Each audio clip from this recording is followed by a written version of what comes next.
시청자 여러분, 안녕하십니까? 6월 5일 금요일 JTBC 뉴스 아침엔 시작합니다.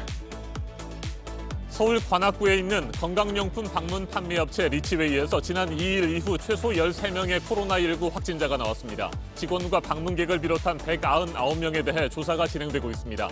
고령층이 많기 때문에 추가 감염에 대한 우려가 커지고 있습니다. 사회적 거리두기에서 생활 속 거리두기로 전환한 지 한 달 만에 바이러스의 전파력을 보여주는 재생산 지수는 특히 수도권에서 4배 가까이 높아졌습니다.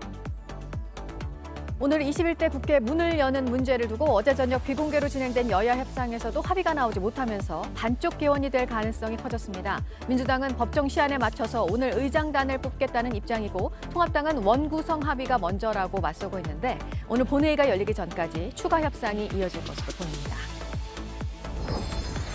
마크 네퍼 미 국무부 동아시아 태평양 담당 부차관보가 한미 방위비 분담금을 더 늘리라고 우리 정부를 또다시 압박했습니다.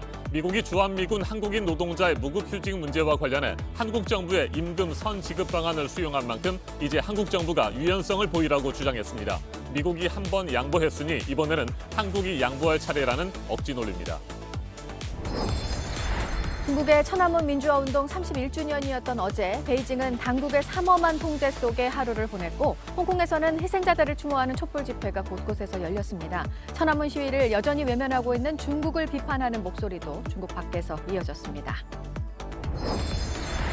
흑인 차별에 대한 항의 시위가 미국을 넘어 전 세계로 확산되고 있는 가운데 희생자 조지 플로이드를 추모하는 행사가 우리 시간 오늘 새벽 사건 발생 지역인 미니애폴리스에서 시작됐습니다. 추모 인파가 몰리고 있는데 오늘 행사를 시작으로 다음 주 초로 이어지는 장례식이 미국 시위 사태의 중대 분수령이 될 것으로 보입니다. 서울을 비롯한 수도권 지역의 코로나19 집단 감염이 끊이지 않고 있습니다. 이번에는 건강용품을 방문 판매하는 서울 관악구의 업체입니다. 밤사이 확진자가 1명 더 늘어나 지금까지 최소 13명이 감염된 것으로 확인됐습니다. 업체의 특성상 좁은 공간에서 고령층이 밀접 접촉하는 일이 많기 때문에 추가 감염에 대한 우려가 커지고 있습니다. 방역당국은 직원과 방문객 등 199명을 추적 조사하고 있습니다. 네, 사회적 거리두기에서 생활 속 거리두기로 바뀐 게 지난달 초 연휴 어린이날까지 끝나고 6일부터였으니까요. 이제 한 달이 지났습니다. 이렇게 소규모 집단 감염이 수도권을 중심으로 이어지고 있고 어떻게 감염이 됐는지 알 수 없는 사례들도 늘고 있습니다. 감염이 된 한 명이 얼마나 많은 사람에게 전파를 시켰는지 보여주는 지수도 한 달 사이에 4배가 높아진 상황입니다. 강버들 기자입니다. 여럿이 둘러앉을 수 있는 원형 탁자들, 마이크와 음향 설비도 보입니다. 건강용품 방문 판매 업체 리치웨이의 제품 홍보관입니다. 이곳에서 2일 첫 코로나19 확진자가 발생한 이후 어제까지 최소 13명의 환자가 나왔습니다. 우려하는 게 고령층이 상당히 많이 노출이 되고 있어서 또 임상 증상은 좀 더 진행이 될 수 있기 때문에 격리 입원하면서 관찰을 해야 되는 그런 상황입니다. 13명 중 80대는 3명, 70대 3명, 60대 2명입니다. 60대 이상에서는 확진자 대비 사망자 비율인 치명률이 평균보다 높습니다. 특히 80대에서는 26.49%, 70대에서는 10.89%까지 올라갑니다. 지난달 21일부터 이달 1일까지 이곳에 오간 199명에 대한 조사가 진행 중이라 확진자는 더 늘어날 것으로 보입니다. 생활 속 거리두기로의 전환 이후 수도권 상황은 점점 우려를 더하고 있습니다. 환자 한 명이 바이러스를 몇 명에게 전파시키는지 보여주는 재생산 지수는 이태원 첫 확진자가 나오기 직전 0.5에서 한 달 만에 1.9까지 상승한 것으로 나타났습니다. 재생산 지수가 1을 넘으면 신규 확진자가 계속 늘어납니다. 수도권의 유행 상황이 꺾이지 않고 계속 확산되거나 우려가 커진다고 하면 지금 수준보다도 더 강화된 그런 조치들이 시행될 그런 필요성이 있다라고 보고. JTBC 강버들입니다. 인천 개척교회 소모임과 관련된 집단 감염이 이어지고 있습니다. 서울 종로의 콜센터와 강남의 보험사 영업점에서도 추가 확진자가 나왔습니다. 이상화 기자가 보도합니다. 인천 개척교회 관련 확진자는 계속되고 있습니다. 지금까지 66명이 코로나19에 감염됐습니다. 확진 판정을 받은 목사와 접촉한 50대 여성 신도와 딸이 추가로 확진 판정을 받았습니다. 교회 소모임 확진자는 서울 마포와 강서에서도 나왔습니다. 추적이 어렵단 말이 나올 정도입니다. 발생했던 장소 자체가 상당히 이제 산재되어 있기 때문에 추적하는 것이 물류센터에 대한 대응보다는 상당히 좀 까다로운 것이 사실입니다. 최근 나온 확진자의 71.8%는 집단 감염입니다. 대부분 수도권에서 나오고 있습니다. 특히 소규모 집단 감염이 느는 추세입니다. 지난 2일 최초로 확진자가 나온 서울 종로 콜센터에서는 2명이 더 확진 판정을 받았습니다. 기존 확진자와 같은 승용차로 출퇴근하는 등 밀접 접촉했던 이력이 확인됐습니다. 확진자 1명이 나온 서울 강남의 보험사에선 함께 일한 90명을 검사해 2명의 확진자를 찾아냈습니다. 굉장히 많은 그런 집단 발병 사례가 현재 보고되고 있습니다. 그래서 저희가 2~3명 정도의 그런 집단 발병을 일일이 다 언급드리기는 어려워서 사회적 거리두기가 더 느슨해지면 산발적 지역 감염이 다발성으로 일어날 수 있다는 경고입니다. JTBC 이상화입니다. 더불어민주당 김태년 원내대표와 미래통합당 주호영 원내대표가 어제 저녁에도 비공개로 만나서 21대 국회 원구성 문제를 협의했습니다. 하지만 여전히 의견차를 좁히지 못한 것으로 전해졌습니다. 민주당은 하늘이 두 쪽 나도 오늘 첫 국회 본회의를 열겠다고 했고 통합당은 독재 선전포고라며 반발하고 있습니다. 하지만 3차 추경안 처리가 급한 민주당과 중요 상임위원회를 포기할 수 없는 통합당이 막판에 접점을 찾을 것이라는 관측도 나옵니다. 이재승 기자입니다. 여야가 21대 국회의 문을 열지 못하고 일촉즉발 대치를 이어가고 있습니다. 어제 저녁 민주당과 통합당 원내대표가 비공개로 만났지만 각자 입장을 고수하면서 이견을 좁히지 못했습니다. 민주당은 법정 기한에 맞춰 오늘 오전 10시에 본회의를 개원한다는 입장입니다. 본회의를 반드시 열겠습니다. 어떤 장애도 새로운 국회를 향한 전진을 막지 못할 것입니다. 본회의에서 의장단을 뽑은 뒤 원구성 논의를 이어가자는 게 민주당의 방침입니다. 본회의가 열리면 정의당과 국민의당 등도 참석할 것으로 보입니다. 하지만 통합당은 사실상 여당 단독 개원이라면서 독재 선전포고라고 반발합니다. 통합당은 의장단이 선출되고 나면 상임위를 강제 배정할 가능성이 있다며 반대하고 있습니다. 일방적으로 의장을 선출하고 상임위원장을 뽑는다면 민주당이 국민들로부터 버림받는 첫날이 될 것이라고. 결국 민주당은 오늘 예고대로 본회의를 열 태세지만 제1야당인 통합당은 불참할 가능성이 커졌습니다. 다만 여야가 본회의 개최 직전까지 물밑 협상을 이어가기로 해 극적 타결 가능성은 남아 있습니다. 3차 추경안 처리가 급한 민주당과 중요 상임위를 포기할 수 없는 통합당이 결국엔 접점을 찾아갈 거란 관측도 나옵니다. JTBC 이재승입니다.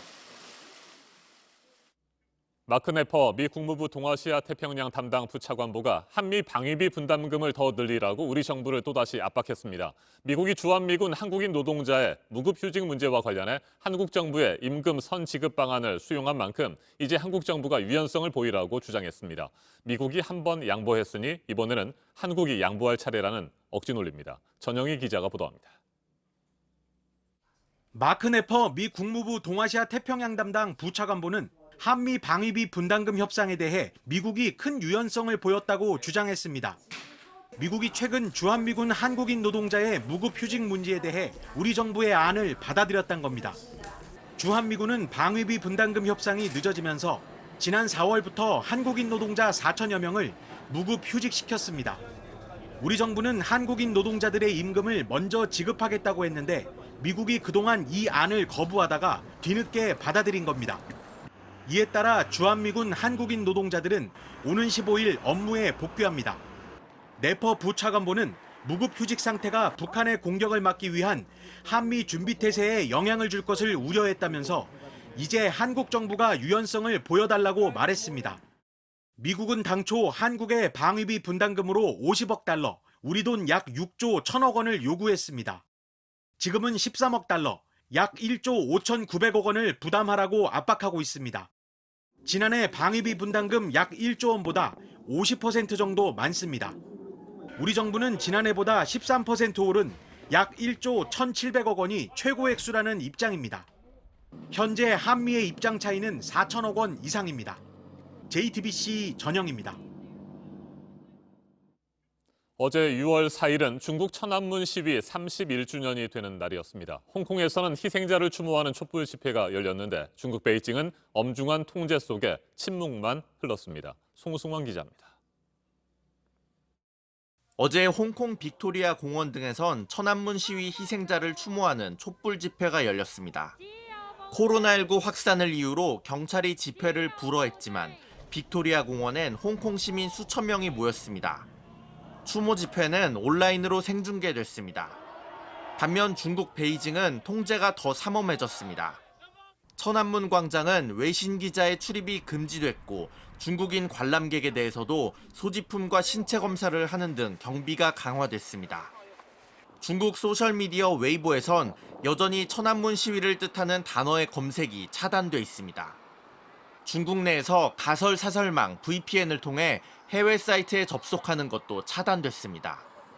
중국 관영 매체에서는 천안문 시위 31주년과 관련된 보도를 찾아볼 수 없습니다. 중국 밖에선 천안문 시위를 유혈 진압한 것에 대해 중국의 사과를 요구하는 목소리가 나왔습니다. 차이잉원 대만 총통은 중국은 매년 364일만 있고 하루를 잊어버린다고 중국을 비판했습니다. 천안문 시위를 1980년대 말의 정치 풍파라고 부르는 중국 정부의 입장은 그대로입니다. 자오리젠 중국 외교부 대변인은 어제 신중국 성립 70여 년 만에 이룬 위대한 성취는 우리가 선택한 발전 경로가 완전히 옳았다고 충분히 증명한다고 밝혔습니다. JTBC 송승환입니다. 흑인 차별에 대한 항의 시위가 미국을 넘어 전 세계로 확산되고 있는 가운데 희생자 조지 플로이드를 추모하는 행사가 우리 시간 오늘 새벽 사건 발생 지역인 미니애폴리스에서 시작됐습니다. 오늘 행사를 시작으로 다음 주 초로 이어지는 장례식이 이번 미국 시위 사태의 중대 분수령이 될 것으로 보입니다. 미니애폴리스 추모 현장을 연결합니다. 임종주 특파원, 조지 플로이드가 백인 경찰에 의해 목숨을 잃은 바로 그 사건 현장에서 추모식이 진행된 거죠. 네, 이번 미국 시위가 촉발된 미니애폴리스 흑인 사망 사건 현장입니다. 지금 제 뒤쪽에서는 희생자 플로이드의 추모 집회가 계속 잇따라 이어지고 있습니다. 거리 곳곳의 벽보와 화환들은 추모 분위기를 더욱 짙게 해주고 있습니다. 인종과 국적, 나이를 뛰어넘어 많은 사람들이 찾아서 정의와 평등의 가치를 되새기고 있습니다. 오늘 추모식은 이곳에서 차로 10분가량 떨어진 대학 예배당에서 열렸습니다. 가족, 친지들이 참석한 가운데 엄숙하고 차분한 분위기에서 진행됐습니다. 예배당 주변엔 지역 주민을 비롯해 많은 추모객이 몰렸습니다. 이곳 사건 현장에는 추모식 상황이 스피커를 통해 그대로 전달됐습니다. 추모객들은 때론 기도를 하며 때론 박수를 보내며 희생자의 넋을 함께 기렸습니다. 네, 오늘부터 시작된 추모 행사는 계속해서 확산되고 있는 미국 시위 사태 중요한 변수가 될 것으로 보이는데 추모 행사 앞으로 계속 이어지는 거죠? 네, 그렇습니다. 오늘 첫 추모식은 3시간 전쯤에 공식적으로 끝났습니다. 이틀 뒤에는 플로이드가 태어난 노스캐롤라이나주에서 두 번째 추모 행사가 이어지고 다음 주 화요일 텍사스주 휴스턴에서 장례식이 진행됩니다. 대략 일주일 정도가 이번 시위 사태의 분수령이 될 것이라는 예상이 많이 나오고 있습니다. 시위가 미국 전역으로 확산된 가운데 지금까지 체포된 사람만 10,000명이 넘었다는 소식도 들어와 있습니다. 조지 플로이드 사망 사건에 연루된 경찰관은 무릎으로 직접 목을 눌러서 숨지게 한 경찰관 이외에도 3명이 더 있잖아요. 이들 4명 모두 기소됐다는 소식 어제 이 시간에 전해드렸는데 현지 반응은 어떻습니까? 네, 말씀하신 것처럼 당초 1명만 기소가 돼서 반발이 컸는데 나머지 3명도 추가로 기소가 됐습니다. 이미 기소된 경찰관도 2급 살인 혐의가 추가로 적용됐습니다. 그러나 과거 비슷한 인종차별 사건의 경우 재판에서는 예상 밖의 결과가 나온 경우가 많아서 실제 유죄 판결이 나올지는 지켜봐야 할 것이라는 반응이 나오고 있습니다. 지금까지 미니애폴리스에서 JTBC 임종주입니다. 조지 플로이드 사망 사건으로 촉발된 시위는 미국 전역에서 열흘째 이어지고 있습니다. 일부 산발적인 충돌이 지금도 발생하고 있지만 대부분 지역에서는 평화적인 시위가 이루어지고 있습니다. 시위대와 경찰이 함께 손을 잡고 기도하는 모습도 목격되고 있다고 합니다. 이 같은 상황에서 군을 동원해서라도 시위를 진압하겠다는 트럼프 대통령의 엄포는 마크 에스퍼 국방장관의 공개적인 반발을 불렀습니다. 워싱턴에서 박현영 특파원이 소식 전해왔습니다. 현지 시간 4일 흑인 사망 사건에 항의하는 전국 시위가 열흘째를 맞았습니다. 미국 주요 도시에서 시민들은 인종차별 철폐와 정의 실현을 외치며 집회를 이어갔습니다. 폭력과 충돌 양상은 잦아들었습니다. 평화 시위를 촉구하는 목소리가 커졌기 때문입니다. I'm proud of the protests, but I'm not proud of the destruction. My brother wasn't about that. 수도 워싱턴에서는 어제 체포된 사람이 한 명도 없었다고 당국이 밝혔습니다. 시위가 시작되고 처음입니다. 나흘째 내려진 통행 금지령도 오늘 풀립니다. 시위가 격화되지 않으면 트럼프 대통령이 연방군을 투입할 명분이 없어집니다. 트럼프 대통령은 지난 1일 군을 동원해서라도 시위를 진압하겠다고 말해 논란이 일었습니다. 이에 마크 에스퍼 국방장관은 대통령의 폭동 진압법 발동에 반대한다고 공개적으로 반기를 들었습니다. 트럼프 대통령이 시위 국면에서 군을 이용하려는 데 대해 군 내부 반발과 여론이 나빠졌기 때문으로 분석됩니다. 조금 전 에스퍼 장관이 워싱턴 인근으로 파견 나온 현역 군인들에게 원부대 복귀 명령을 내렸다고 미국 언론이 전했습니다. 워싱턴에서 JTBC 박현영입니다. 네, 또다시 구속 심사를 받게 된 이재용 삼성 부회장. 그룹 지배력을 강화하기 위한 조직적인 승계 작업이 이루어졌다고 본 검찰이 영장을 청구했는데 이 부회장 측에서 공정하게 평가를 해달라고 수사심의위원회를 요청한 뒤에 청구가 된 영장입니다. 영장 심사는 사흘 뒤인 월요일에 열리는데요. 수사심의위원회는 그 뒤에 열리게 됩니다. 조보경 기자입니다. 검찰의 구속영장 청구는 이재용 부회장이 수사심의위원회를 열어달라고 신청한 지 이틀 만에 이뤄졌습니다. 수사 과정과 기소 여부 등을 검찰 밖의 사람들이 논의해달라는 게 이 부회장의 요청이었습니다. 검찰은 이 부회장이 그룹 지배력을 강화하기 위해 삼성물산과 제일모직의 불법적 합병 과정에 깊숙이 관여한 것으로 봤습니다. 자신이 대주주였던 제일모직 가치는 부풀리고 지분이 없었던 삼성물산 가치는 떨어뜨렸다는 겁니다. 제일모직 자회사인 삼성바이오로직스 회계부정 의혹 또한 의도적인 분식회계가 맞다고 판단했습니다. 검찰은 이 부회장과 함께 최지성 전 미래전략실장, 김종중 전 미전실 팀장에도 영장을 청구했습니다. 검찰은 2018년 증권선물위원회 고발로 수사에 착수한 뒤 1년 8개월 동안 수사를 이어왔습니다. 올해 들어 삼성그룹 임원 등 핵심 인사들을 여러 차례 불렀고 지난주엔 이 부회장도 2차례 불러 조사했습니다. 영장이 발부되면 이 부회장은 국정농단 항소심에서 집행유예로 석방된 지 2년 4개월 만에 다시 구치소로 가게 됩니다. 이 부회장의 변호인단은 입장문을 내고 검찰이 구성하고 있는 범죄 혐의를 도저히 수긍할 수 없다고 밝혔습니다. 영장 실질 심사는 다음 주 월요일에 열립니다. JTBC 조보경입니다. 네, 어제 아침 이 시간에 속보로 전해드렸던 내용. 대북 전단을 비난한 북한 김여정 제1부부장이 우리 정부에 대해 조치를 하라고 하면서 남북 군사 합의 파기까지 언급을 했었습니다. 그리고 나서 어제 바로 정부는 관련법을 만들려고 하고 있다고 했습니다. 류정화 기자가 보도합니다.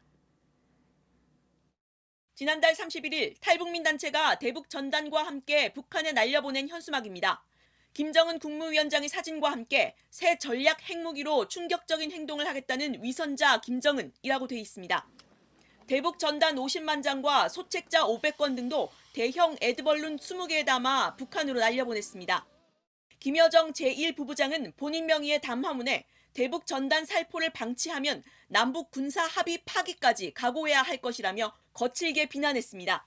탈북자 쓰레기들이 조년 일대의 기운화와 반공화국 비라를 살포하는 망동짓을 감행한 것과 관련하여 그러면서 이를 저지시킬 법이라도 만들라고 했습니다. 북한이 우리 측에 법 제정까지 거론한 건 이례적입니다. 이런 배경엔 북한이 지난 총선에서 여당이 압승한 상황을 감안해 우리 정부의 남북관계 개선 의지를 시험하려는 것 아니냐는 분석도 나옵니다. 정부는 대북전단 살포를 막기 위한 법 제정을 검토하고 있습니다.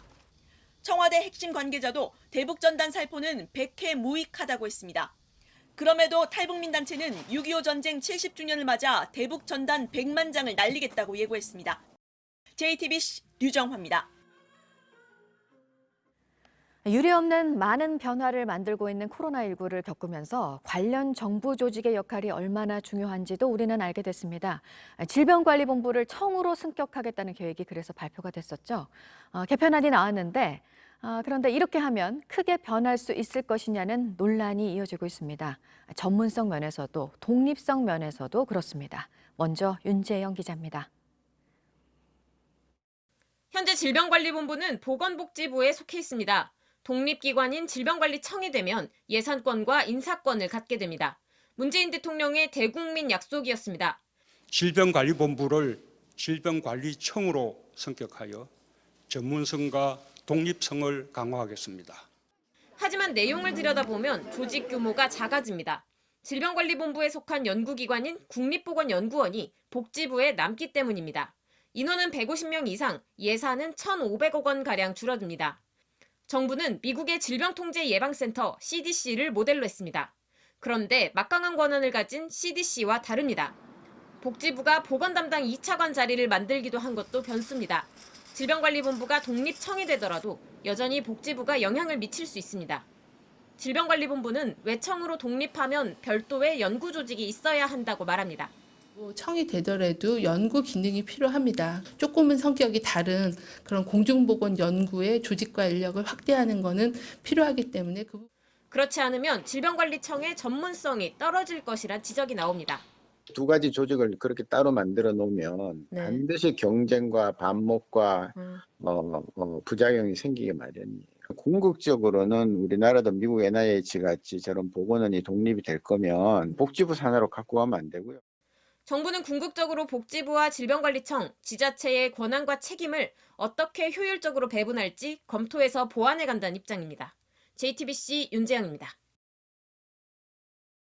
네, 이런 계획에서 가장 논란이 되고 있는 것 가운데 하나가 연구 조직이 떨어져 나가게 됐다는 겁니다.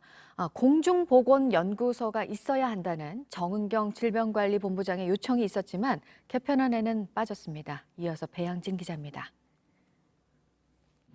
질병관리본부를 청으로 승격시키자는 논의가 시작된 건 지난 4월입니다.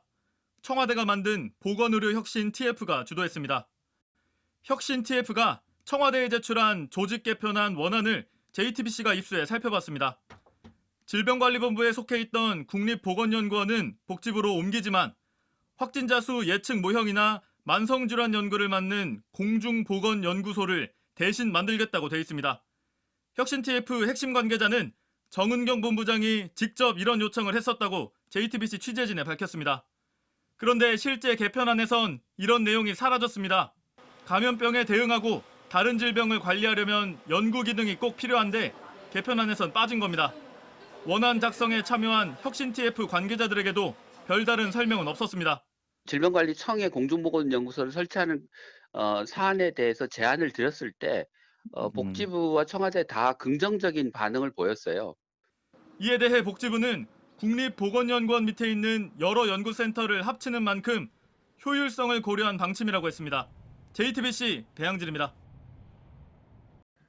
네, 확진자가 동선에 대해서 제대로 말을 하지 않으면 일이 얼마나 커질 수 있는지 몇몇 사례들을 또 우리가 봤죠. 안 간 곳을 갔다고 해서 방역당국에 혼란을 준 사례가 또 나왔는데요. 보도국 연결해서 이 소식 알아보겠습니다. 박지훈 기자, 거짓말을 한 이유가 있었다고 그러죠?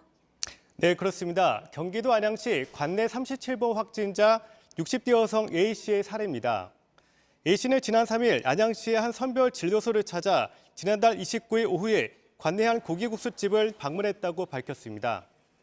확진 판정을 받은 1심 비정교회 목사는 해당 음식점에서 같은 시간대에 식사를 한 적이 있습니다. A씨는 해당 음식점에 같은 시간에 들른 시민을 검사를 받으라는 안양시의 문자를 보고 검사를 받게 됐다고 말했습니다. 이 안양시는 A씨의 진술을 토대로 역학조사를 벌였는데 A씨의 동선이 일치하지 않는 것을 확인한 겁니다. 조사 과정에서 A씨는 가족들이 반대하는 교회 활동을 숨기기 위해서 거짓말을 했다고 털어놨습니다. A씨가 다닌 교회 모임에서 확진자가 있던 걸로 확인됐습니다. 시는 A씨의 구체적인 감염 경로를 추가로 조사하고 있습니다. 네, 영국의 존슨 총리 코로나 확진 판정을 받고 완치가 됐었습니다. 그런데 또다시 감염이 됐을 가능성이 있다는데 의심 환자와 접촉을 했다고요? 네, 그렇습니다. 얄록 샤르마 영국 기업부 장관이 어제 몸에 이상을 느껴서 코로나19 검사를 받은 뒤에 자가 격리 중인데요. 문제는 하루 전날 존슨 총리가 샤르마 장관과 총리 관저에서 회의를 했다는 것입니다. 총리실은 회의 참석자들을 2m 이상 거리를 두었다고 밝혔는데요. 존슨 총리는 지난 3월 코로나19에 감염돼 병원에서 집중 치료를 받은 바 있습니다. 이후 존슨 총리는 인터뷰에서 당시 내각은 총리 사망을 대비한 비상 계획도 세웠다고 말했었는데요. 샤르만 장관은 총리와 회동한 날 오후에 하원에 참석한 점도 우려를 낳고 있습니다. 지금까지 아침에 지금 JTBC 박지윤입니다. 이번에는 오늘 아침 체크해봐야 할 뉴스들을 분야별로 살펴보겠습니다. 먼저 정치 분야입니다. 문재인 대통령이 어제 오후 펠리페 6세 스페인 국왕과 45분 동안 전화통화를 하고 코로나19 대응을 위한 협력 방안을 논의했습니다. 문 대통령은 한국 정부의 방역 경험을 적극 공유하고 의료물품 분야에서도 국제적인 연대와 협력을 강화하겠다는 뜻을 밝혔습니다. 21대 국회의원 가운데 30%가 집을 2채 이상 보유한 다주택자로 조사됐습니다. 경실련의 분석 결과입니다. 상위 10명은 평균 145억 3천만 원 상당의 부동산을 보유하고 있었는데 미래통합당 의원이 7명으로 가장 많았습니다. 군 당국이 지난달 기상 악화로 연기했던 6회 공군 합동 해상 사격 훈련을 오는 11일에 실시하기로 했습니다. 이번 훈련은 경북 울진 죽변 해안에서 진행하는데 군사 분계선 40km 이내 지역에서 포사격을 금지한 9.19 남북 군사 합의를 준수하기 위해 강원도 고성에서 장소를 옮겼습니다. 지난해 한 차례 폐업 얘기가 나왔지만 도메인을 1년 연장했었던 싸이월드. 국세청이 지난달 말 직권으로 사업자 등록을 말소한 것으로 전해졌고요. 미리 이를 알지 못한 이용자들의 반발이 커졌습니다. 현장 조사에 나선 과학기술정보통신부가 사업 의지가 있는지 등을 조사하고 조치를 취할 예정입니다. 규제 지역이 아닌 인천 송도에서 어제 분양한 아파트에서 1순위 청약 평균 경쟁률이 143대 1로 나왔습니다. 오는 8월부터는 비규제 지역에서도 분양권 전매 제한이 강화되는 걸 피한 아파트입니다. 분양권 전매가 자유롭다는 점이 영향을 미친 것으로 보입니다. 코로나 사태로 인한 경영난으로 1,700억 원 규모의 유상증자를 추진하기로 한 제주항공이 일정을 미뤘습니다. 주주들에게 시간을 주기 위해서 2, 3주가량 늦추기로 했는데 유상증자 규모 가운데 1,000억 원가량을 운영 자금으로 쓰기로 했던 것도 500억 원을 단기 차입하기로 하면서 자금 조달 목적도 일부 바꿨습니다. 계속해서 사회 분야 뉴스입니다. 지난 4.15 총선 선거운동 당시 미래통합당 오세훈 후보의 선거운동을 방해한 혐의를 받고 있는 서울 대학생 진보연합 소속 회원 2명이 구속됐습니다. 오세훈 후보의 유세 현장에서 피켓팅 시위를 했는데 선거관리위원회가 공직선거법 위반이라는 해석을 내놓으면서 경찰이 수사에 나섰습니다. 오늘부터 사흘 동안 서울 코엑스에서 열리는 서울국제치과기자재 전시회에 대해 서울시가 자제 명령을 내렸습니다. 치과 의사 7,000명이 참여 의사를 밝혔는데 오늘 예정대로 행사가 진행될 경우 서울시는 방역 수칙이 잘 지켜지는지 현장 점검에 나설 방침입니다. 후원금 유용 의혹이 불거진 위안부 피해자 지원시설 나눔의 집 후원자들이 집단 후원금 반환 소송을 제기했습니다. 후원자 23명이 참가했고 청구 금액은 5,074만 2,100원입니다. 미국의 인종차별 반대 운동에 동참한다는 뜻을 그룹 방탄소년단이 밝혔습니다. 인종차별과 폭력에 반대하며 함께하겠다고 했는데 관련 단체에 기부도 할 예정인 것으로 전해졌습니다. 오는 10월에 개막할 예정인 부산국제영화제 공식 상영작 모집이 지난 4월부터 진행이 되고 있는데요. 예년보다 많은 작품들이 현재까지 접수가 됐다고 합니다. 다음 달에 마감이 됩니다. 음주운전으로 미국에서 방출된 강정호 선수 오늘 입국을 합니다. 앞서 국내 복귀 입장을 밝혔고 한국야구위원회에서 유기 실격 1년, 봉사활동 300시간 징계를 받았었습니다. 자가격리 기간이 끝나면 기자회견을 열어서 입장을 밝힐 것으로 보입니다. 청와대 민정수석으로 있으면서 유재수 전 부산부시장에 대한 감찰 무마를 지시한 혐의를 받고 있는 조국 전 법무부 장관 두 번째 재판이 오늘 있습니다. 첫 재판에서 조 전 장관 측은 감찰을 중단한 것이 아니라 종결했다면서 관련 혐의를 부인했었습니다. 아이들 등교 수업에 대한 학부모들의 의견을 듣는 자리가 오늘 마련이 됩니다. 유은혜 부총리가 학부모 모니터단과 원격 간담회를 하는데요. 초등학생, 중학생 학부모 15명이 참여를 합니다. 비말 차단용 마스크가 오늘 시중에 나옵니다. 공적 마스크 형태가 아니라 민간 유통 물량으로 온라인으로 판매가 됩니다. 가격은 500원으로 여름을 앞두고 얇은 마스크를 쓰려는 수요가 많은 만큼 당장 물량이 수요를 따라가지는 못할 것으로 예상이 됩니다. 분야별 뉴스들 체크해드렸습니다. 날씨도 체크해드립니다. 폭염주의보가 대구와 경상도에 이어서 전라남도에도 내려졌습니다. 이 지역에서는 체감온도가 33도 이상 오르겠습니다. 오후에는 경상북도 내륙 지역에 소나기도 예상됩니다. 5에서 30mm의 비가 내리겠습니다. 서해안에는 오늘도 안개가 낄 텐데요. 출근길 교통안전에 유의하셔야겠습니다. 현재 기온은 서울 18도, 대전 22도, 광주와 부산 20도로 어제와 비슷하겠습니다. 낮 최고 기온은 서울 27도, 대전 31도, 광주 32도, 대구 35도로 어제와 비슷하겠습니다.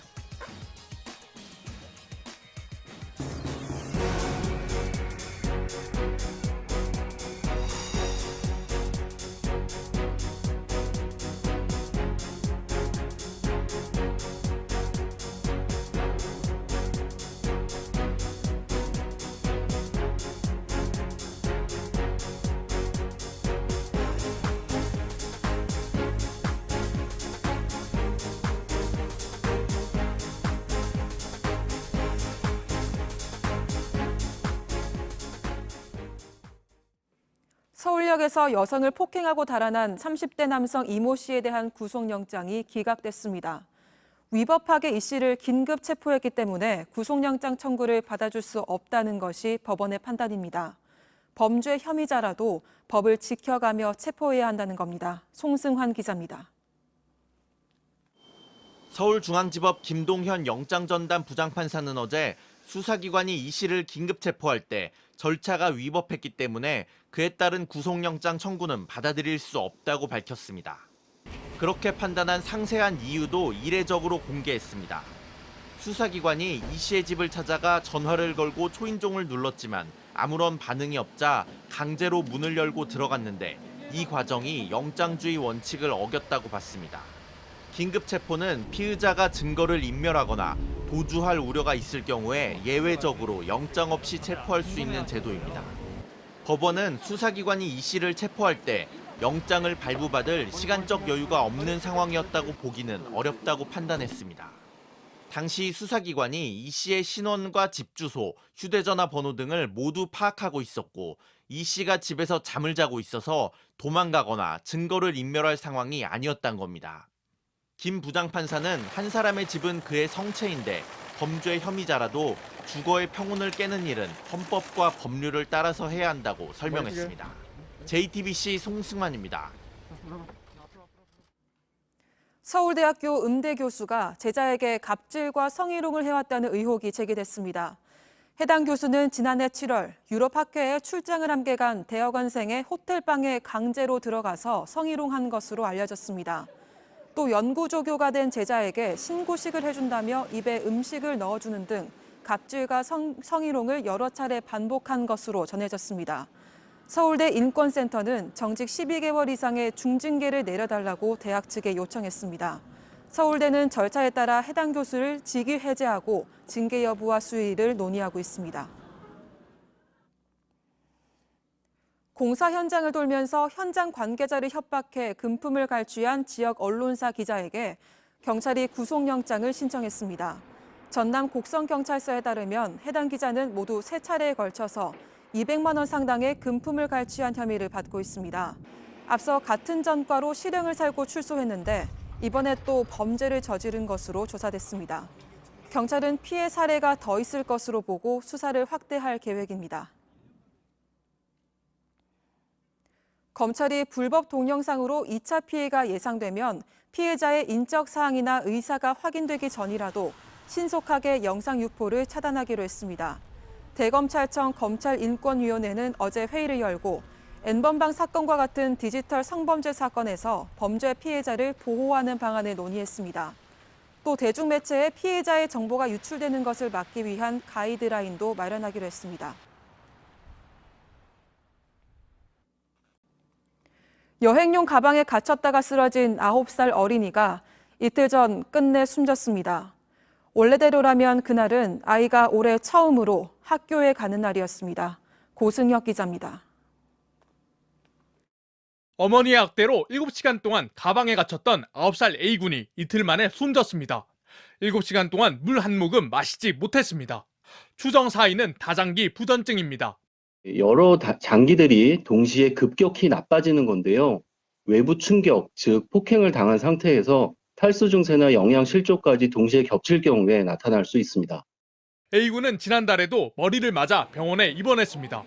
이유는 말을 듣지 않아서였습니다. 상습 폭행이 있었다면 아동학대 치사가 아닌 살인죄가 적용될 수도 있습니다. 살인죄로 기소된 경우에는 무기징역, 27년형, 추가적인 학대의 정황이라든가 이런 것들이 드러나게 된다면 살인죄로 접근을 해서 높은 수준으로 나오지 않을까 예상. 경찰은 먼저 아동학대 치사 혐의를 적용했습니다. 지금은 학대 치사 적용을 하고 있고요. 살인을 적용할 수 있는 이런 사안은 아닙니다. 상습적으로 학대가 이루어지는지에 대해서는 조사를 할 거고요.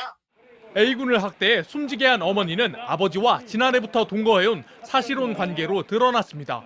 경찰은 아버지도 폭행 등 학대를 했는지 함께 조사 중입니다. A군이 숨졌다는 소식이 전해지면서 청와대 국민청원 게시판에는 아동학대를 엄벌해달라는 청원글이 잇따라 올라오고 있습니다. JTBC 고승혁입니다. 앞서 전해드린 대로 7시간 동안 여행용 가방에 갇혔다가 심정지 상태에 빠졌던 9살 어린이가 끝내 숨졌습니다.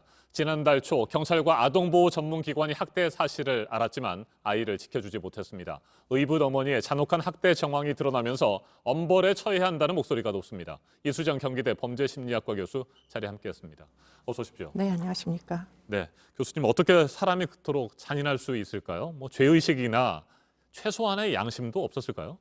글쎄 일단은 죄의식이 있었던 것 같지는 않습니다. 상당히 고의적인 행위로 보이고요. 왜냐하면 한 달 전에 사실은 신체적 폭행을 해서 체벌을 해가지고 결국은 병원에서 신고가 되기에 이르거든요. 네. 그렇기 때문에 이번에는 아마도 흔적이 남지 않는 학대 방법을 선택을 한 것 같고요. 그게 아마도 여행용 가방에다가 가두는 행위가 아니었나 생각이 됩니다. 만약에 진짜 체벌 목적으로 훈육 목적으로 여행용 가방에 잠시라도 쇼크를 주기 위해서 가뒀다면 사실 외출을 해서는 안 되는 거였죠. 그래서 결국 3시간 동안 외출을 하고 돌아보니 아이가 가방 속에서 소변을 보니까 더 작은 가방에다가 4시간 동안 또 가두어서 결국은 사망에 이른 겁니다. 그렇기 때문에 이런 행위는 상당 부분 극단적인 결말에도 불구하고 아마 예상했을 가능성이 높아요. 할 수 없다. 이런 이제 심정으로 결국은 상당히 고의를 가지고 한 행위다. 어쩌면 조금 더 넓게 보자면 미필적의 고의가 있었다고도 사실 볼 수밖에 없지 않겠나 싶기도 합니다. 그렇다고 한다면 미필적 고의에 의한 살인 혐의도 적용할 수 있는 것 아닙니까? 충분히 이제 가능성이 있어 보입니다. 왜냐하면 지금 3시간 동안 가둬놓은 다음에 사실 아이의 상태를 봤을 거거든요. 네. 그러면 중단하는 게 당연할 텐데 4시간 동안 또 추가로 가둬놨기 때문에 그런 부분은 사실은 극단적인 결과가 초래될 수도 있을 거다라는 걸 예상을 못했을 리는 없을 것 같다는 생각이 듭니다. 네. 자, 그런데 현재로서는 아동학대 중상해 혐의에서 아동학대 치사 혐의 정도로 조금 혐의가 바뀌는 상황이잖아요. 네, 아이가 이제 네. 생명을 잃었으니까 치사로 바뀌었는데요. 아동학대 처벌법에 보면 치사도 무기징역에 이르는 처벌을 할 수는 있습니다. 그런데 이게 정말 치사가 맞는지 혹시 만에 하나 숨겨진 죽어도 할 수 없다 이런 종류의 생각이 있었으면 이건 미필적 고의라고도 볼 수 있지 않을까. 상당히 중한 상황이다 이렇게 보입니다. 자, 그런데 이 가해 여성 경찰과 아동보호 전문기관의 조사를 받을 때는 반성하는 얘기들을 했다고 해요. 그러면서 또 빠져나가고 다시 학대를 일삼고 그랬던 건 아니겠습니까? 네, 그렇습니다. 작년도부터 이제 시작된 걸로 추정되고요. 한 달 전에 5월 5일입니다. 공교롭게도 병원에 응급실로 아이가 실려갑니다. 그런데 그 당시에 머리에 심각한 상처가 있어서 병원으로 실려갔는데 문제는 의사 선생님이 보니까 온몸에 멍이 들어있고 그리고는 그 멍자국이 꽤 오래된 것들도 있었다. 이렇게 이제 생각을 하면서 담뱃불로 지진 자국까지 있었다는 거예요. 그래서 이제 경찰에다가 신고를 하게 됐는데 지금 이제 아동 학대 사건을 처리하는 절차가 이제 문제로 보이는데요. 경찰은 즉시 피해 아동 보호 명령을 내리고 분리를 시켜야 되는데 분리를 안 시키고 이것을 그냥 일상적인 아동 복지법에 의해서 처리하는 절차대로 아동보호 전문기관으로 이제 넘긴 거예요. 그러다 보니까 아동보호 전문기관에 있는 경력이 아주 많은 이제 상담사들이면은 금방 이게 심각한 사태라는 걸 알 수 있었을 텐데 문제는 현재 이제 평균 근무 연수가 한 3년 정도밖에 근무를 안 합니다. 여기에 이제 실무자들이. 그렇기 때문에 그들은 아마도 가서 부모도 면담하고 아이도 면담했을 거예요. 그러면 당연히 아동학대 사건의 특이한 점은 뭐냐면 부모도 아이를 계속 돌보겠다고 주장하고 아동도 피해를 당하지만 가정에서 떠나지 않겠다라고 주장하는 게 아동학대 사건의 본질입니다. 그렇기 때문에 사실 면담은 의미가 없어요. 그런데 아이가 가정을 떠나지 않겠다고 하니 의사에 반해가지고 범죄 사건으로 처리하기는 어렵다라는 판단 아래 한 달 동안 계속 뭐 본인들이 이제 모니터링을 하겠다고 해놓고 그리고는 모니터링이 안 돼서 결국 죽음에 이른 것이죠. 그렇다면 아이와 학대 부모를 좀 더 적극적으로 분리했어야 한다 이런 생각이시군요. 그렇습니다. 지금 이제 특히 아동학대 사건 중에서 병원에서 발견되는 사건들이 있습니다. 병원에서 발견되는 사건들은 이미 신체적인 체벌이 상당히 심각한 것들이 뭐 중상해에 해당하거나 상해에 해당하는 것들이 병원으로 오는 거죠. 그렇기 때문에 증거도 충분합니다. 왜냐하면 몸에 멍자국 같은 것들이 다 증거이기 때문에 그렇기 때문에 얼마든지 범죄 사건으로 엄격하게 경찰이 집행할 수가 있어요. 그런데 이런 사건들을 직접 개입을 안 하고 그 사건을 그냥 아동보호 전문기관으로 이첩을 시키는 순간에 사실은 재학대가 발생할 개연성이 굉장히 높아지는 겁니다.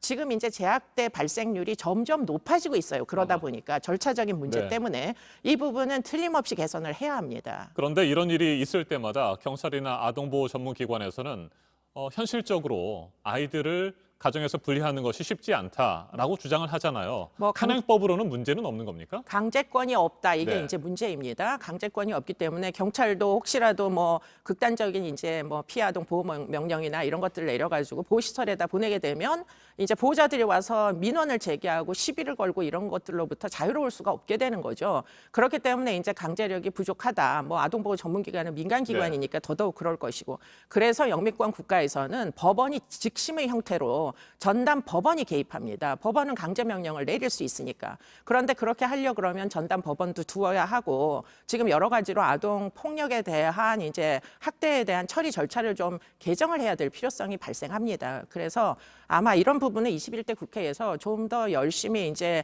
들여다보시면 지금까지 십수년 동안 이런 이제 안타까운 아이들의 죽음은 계속 증가 추세입니다.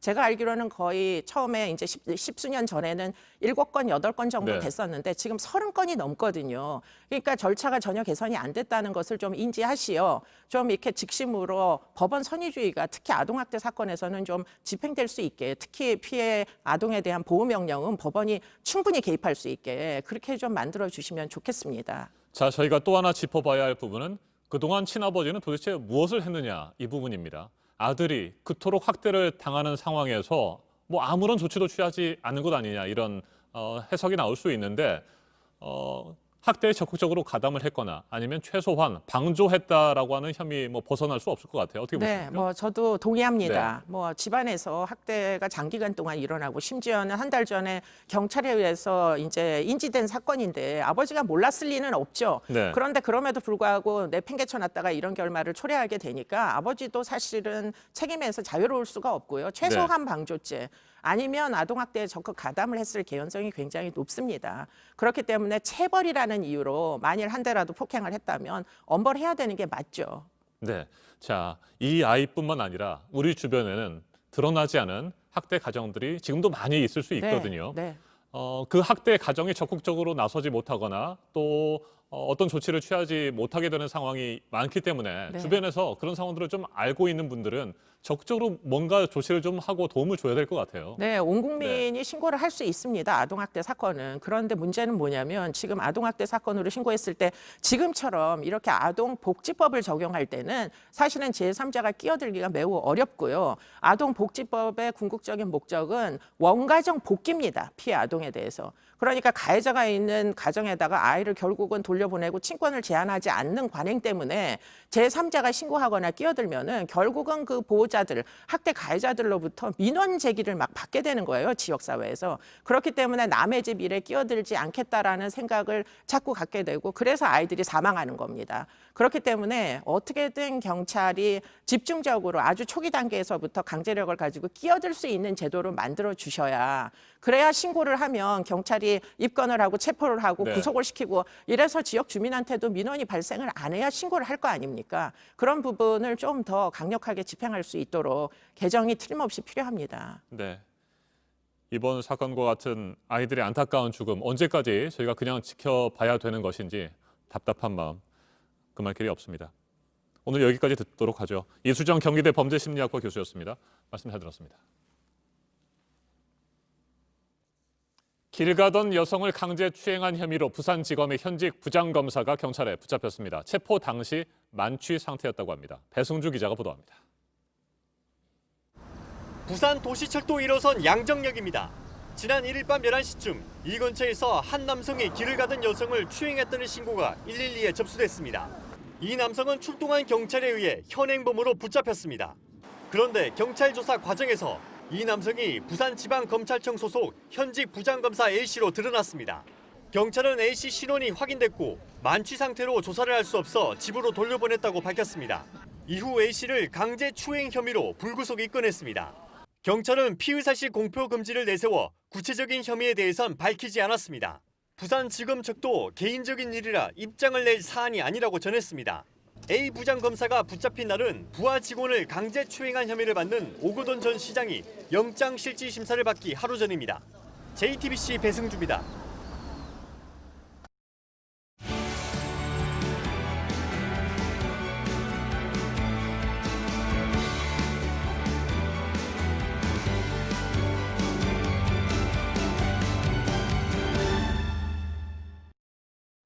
네, 금요일 아침 7시 47분 지나고 있습니다. 골프를 친 병원장에 대해서 노조가 반발하고 있는 한 병원이 있습니다. 의료진들은 코로나19와 사투를 벌이고 있는데 납품업체 대표와 골프를 쳤고 집에서 연구를 한다고 병원에 안 나오는 기간에 골프를 치기도 했습니다. 병원 노조에서는 정부에 감사를 요구할 예정입니다. 구석찬 기자가 보도합니다. 가방을 든 남성이 부산의 한 골프장 탈의실로 올라갑니다. 일행들이 이야기를 나누며 뒤따릅니다. 이정주 부산대 병원장이 평일 오전에 골프장에 온 겁니다. 앞서 이 원장은 이날을 포함해 열흘간 집에서 연구하겠다며 출근을 안 하겠다고 했습니다. 이명도 있고 이래가지고 사실은 저 병원 집에 계셨거든. 본인이 한 2, 3일 쉬고 나니까 이제 조금 나으니까 같이 운동을 하러 가셨다. 하지만 병원 노조 측은 골프가 교육공무원법의 전문성 향상을 위한 연구 등과 상관이 없다고 비판했습니다. 이뿐만이 아닙니다. 코로나 사투가 한창인 4월 말 이 원장은 주말에 골프를 쳤습니다. 이 자리에 납품업체 대표가 함께했습니다. 내외부 규정에는 이해관계자와 사적인 접촉을 엄격히 막고 있습니다. 병원 내부에서부터 적절치 못한 행동들이라는 비판의 목소리가 커지고 있습니다. 직원들은 어쨌든 코로나19의 확산을 막기 위해서 헌신적으로 일을 하는데 굉장히 상실감 많이 느낍니다. 병원 측은 납품업체 대표가 마스크를 차질 없이 공급해준 데 대한 답례였다고 해명했습니다. 1월 달에도 국무총리실에 한 번은 연락을 받았다 이렇게 말씀을 하시더라고요. 그냥 고마움을 표시했더라고. 다만 수고하는 직원들을 생각해 앞으로 자중하겠다고 밝혔습니다. 병원 노조 측은 이 원장의 행동이 부적절하다며 교육부에 감사를 요구하기로 했습니다. JTBC 구석찬입니다. 강제징용 피해자에게 일본 기업이 배상을 해야 한다고 판결한 우리 대법원이 관련 서류를 보내도 일본에서 처리를 하지 않아서요. 대법원이 앞으로 2달이 지나면 자동으로 서류를 받은 것으로 인정하기로 결정을 했는데요. 여기에 대한 일본의 반응은 자국 기업의 자산을 현금화한다면 모든 선택지를 주고 대응하겠다는 것이었습니다. 하지만 지금 일본 상황이 매우 어려워서 타격을 줄 만한 구체적인 조치를 내리기는 쉽지 않을 거라는 얘기가 나옵니다. 도쿄 윤서령 특파원입니다. 일본 정부 대변인인 스가 요시히데 관방장관은 한국 대법원 판결과 마찬가지로 법원의 공시 송달도 국제법 위반이라고 주장했습니다. 또 일본 기업 자산의 현금화가 이뤄질 경우 보복 조치가 이뤄질 것이라고 했습니다. 日本企業の正当な経済活動の保護の観点からもあらゆる選択肢を視野に入れて引き続き毅然と対応していく。 아소타로 부총리는 한국과의 무역 재검토나 금융 제재 등 여러 가지 방법이 있다고 언급했습니다. 산케이 신문도 최근 일본 정부가 2자릿수에 달하는 대응 조치를 검토하고 있다고 보도했습니다. 일본이 그동안 검토해온 보복 조치는 주로 경제 관련 제재였습니다. 하지만 코로나19로 일본 경제도 어려워지면서 일본 정부가 고를 수 있는 선택지도 제한적이라는 지적이 나옵니다. 지금 현재가 제일 어려운 상황에 놓여져 있다는 것은 확실해요. 한국한테 타격을 줄 수가 있는 구체적인 조치로 뭘 생각할 수가 있는지 효과적인 조치는 어렵다고 보고 있습니다. 지난해 7월 반도체 소재 3개 품목에 대해 취한 수출 규제 조치는 한국보다 일본 수출 기업에 더 큰 피해를 줬습니다. 도쿄에서 JTBC 윤서령입니다. 길을 가던 한 외국인 남성이 이유 없이 폭행을 당했습니다. 경찰이 수사하고 있는데요. 때린 사람은 술에 취해서 기억이 안 난다며 합의를 요구했지만 피해자와 목격자들은 외국인을 특정해서 노린 범죄라면서 처벌을 원하고 있습니다. 하예빈 기자입니다. 마스크도 쓰지 않은 한 남성이 외국인 남성 앞을 막아선 채 소리를 지릅니다. B 씨는 피하려 하지만 A 씨는 계속 따라가며 거칠게 욕을 내뱉습니다.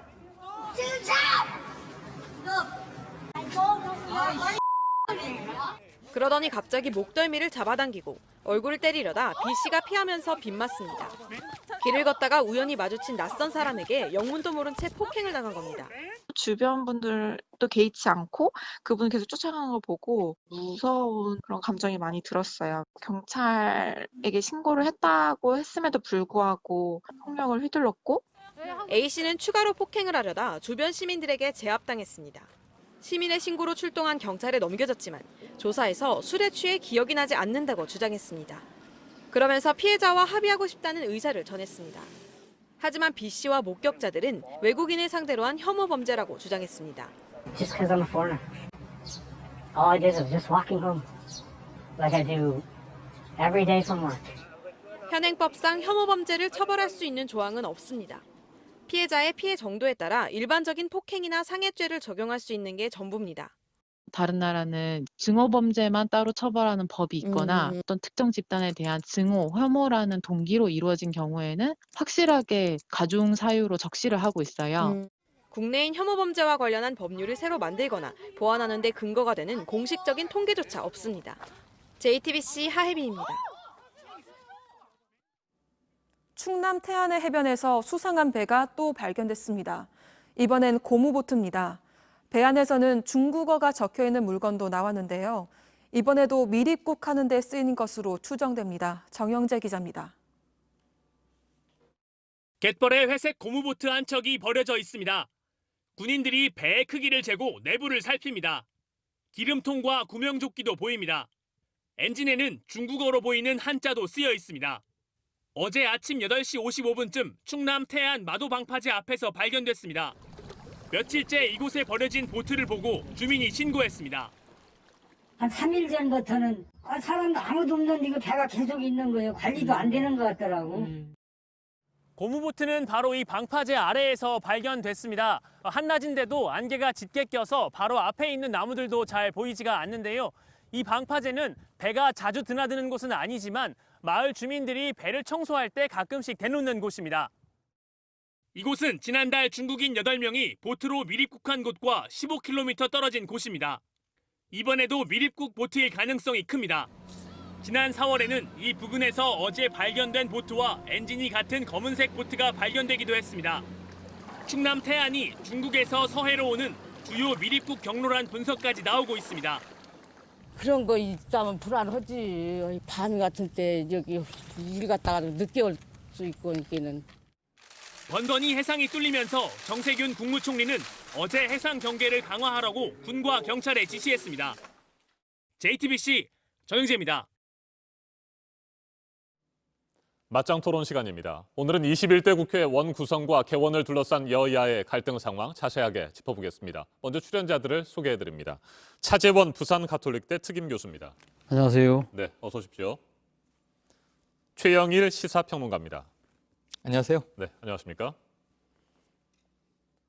더불어민주당 김태년 원내대표와 미래통합당 주호영 원내대표가 어제 저녁에도 비공개로 만나서 21대 국회 원구성 문제를 협의했습니다. 하지만 여전히 의견차를 좁히지 못한 것으로 전해졌습니다. 민주당은 하늘이 두 쪽 나도 오늘 첫 국회 본회의를 열겠다고 했고 통합당은 독재 선전포고라며 반발하고 있습니다. 토론 시작하겠습니다. 민주당, 하늘이 두 쪽 나도 오늘 21대 국회 개원할까요? 어떻게 보세요? 뭐 민주당 입장에서 상당히 그런 의지가 강한 것 같아요. 그렇지만 제가 생각해 현실적으로 그렇게 그것이 과연 가능할 것인가에 대해서는 저는 좀 약간은 좀 의구심을 갖고 있습니다. 이 사실 이 지금 뭐 우리가 이런 말을 많이 쓰잖아요. 시작이 반이라는 이야기 자체가요. 그러니까 21대 국회에 대한 기대가 상당히 높은 상황에서 사실 민주당의 의지대로 만약에 지금 야당이 들어오지 않은 상황에서 이 개원을 밀어붙일 경우는 53년 만에 단독 개원이 되는 것이거든요. 그렇다고 한다면 그거 자체가 상당히 어떻게 보면 이 상당수 국민들한테는 거대 여당의 독선, 독주의 이미지로 비칠 가능성이 높고 네. 무엇보다도 야당이 상당히 반발하면서 이 국회에 대한 등원을 거부할 경우에는 실질적으로 국회가 문이 사실 오랫동안 닫힐 가능성이 있다. 그런 상황이라고 한다면 이 지금 그 민주당 입장에서 사실 발등의 불이 지금 코로나19 사태 극복을 위한 여러 가지 그 경제적인 이 뭐 조처들 아닙니까? 그 중에서 가장 시급한 문제가 3차 추경안인데 이거조차도 지금 빨리빨리 지금 속전속결로 지금 처리를 해야 될 문제인데 이런 부분들이 다 막힐 수밖에 없는 상황이다. 그리고 또 지금 무엇보다 앞서 때 말씀했습니다만은 민주당이 지금 거대 정당으로서, 거대 여당으로서의 독순과 독재의 이미지를 먼저 각인시킨다는 것 자체가 이러한 상황에서 야당으로부터의 협력을 그러니까 지금 저버리는 그 결과를 자초한 그러한 부분들에 대한 아마 상당한 고민이 있을 겁니다. 그렇기 때문에 저는 뭐 하늘이 두 쪽 나도 이 이야기는 뭐 일종의 이 야당에 대한 이 지금 등원을 촉구하기 위한 협상의 전술로 보는 것이고요. 우리 이런 말을 하잖아요. 그러니까 이 지금 새벽에 가까워질수록 어둠이 짙다는 이야기처럼 저는 일종의 막판 이 대타협을 이제 겨냥한 이 마지막 진통이 아닐까 하는 생각을 해봅니다. 그렇기 때문에 오늘 뭐 설사 이 지금 이 10시에 지금 국회가 지금 본회의 지금 일정이 있습니다만은 그걸 오후로 미루는 한이 있더라도 저는 상당한 아마 지금 이 물밑 대화를 통해서 막판 대타협을 시도하지 않을까 생각을 갖고 있습니다. 네, 막판 대타협의 가능성이 높다. 이쪽에 더 무게 중심을 두고 계시는 거고요. 예. 네, 평론가님은 어떻게 보세요? 네, 가능성이 높은 게 아니고 네. 무조건 타협을 해야 됩니다. 21대 국회는요, 국회의원들이 발상을 완전히 뜯어 고쳐야 됩니다. 뭐냐면 학생들이 합의를 안 하면 개학을 미룹니까? 직장인들이 합의가 안 되면 출근을 안 합니까? 지금 이분들은 세비 받는 직원들이에요. 법 만들라고 21대 바로 총선에서 민의를 받들어서 당선됐다고 이야기하는 분들이에요. 이분들이 그럼 법을 안 지키면 내일 헤드라인은 뻔하죠.